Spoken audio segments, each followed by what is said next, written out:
Les fans du ballon rond français étaient très inquiets ce lundi 28 février. En effet, ce même jour, Franck Ribéry a été victime d'un accident de la route, près de Salerne, en Italie. Assis sur le siège passager, le conducteur aurait perdu le contrôle de la voiture avant de heurter violemment un feu de signalisation.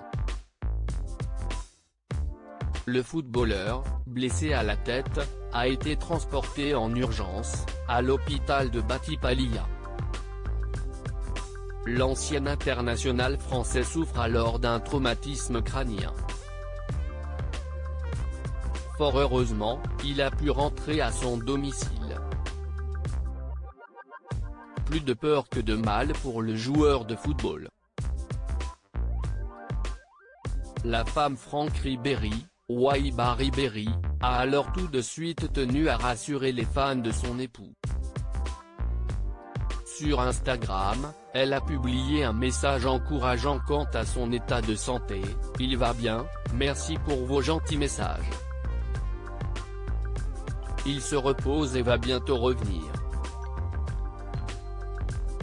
Dans un communiqué, son club, la Salernitana, a évoqué son retour sur le terrain et a précisé qu'il devra se reposer durant quelques jours.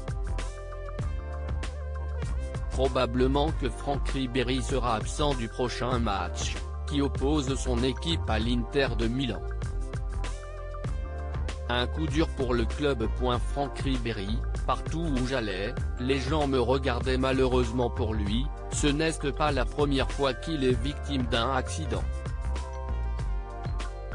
En effet, alors âgé de seulement 2 ans, celui qui deviendra un footballeur de talent passe à travers le pare-brise d'une voiture, alors qu'il n'était pas attaché. Grièvement blessé, son visage portera à jamais les stigmates de cet accident, qui aurait pu lui coûter la vie. En 2018, il avait d'ailleurs évoqué ses plaies. Les gens disaient « Regarde ce qu'il a sur le visage, regarde sa tête. Quelle est cette cicatrice? Si est-il tellement moche ?» Partout où j'allais, les gens me regardaient. Et pas parce que j'étais une bonne personne ou parce que je m'appelle Franck ou que j'étais un bon footballeur, mais à cause de la cicatrice. Ils m'ont donné du caractère et cette force. Parce que, quand tu es enfant et que tu as une cicatrice comme celle-ci, ce n'est pas facile. La façon dont les gens te voient, les commentaires, ma famille en a souffert, avait-il confié en 2018, au micro de Canal+ Sport. Loading widget.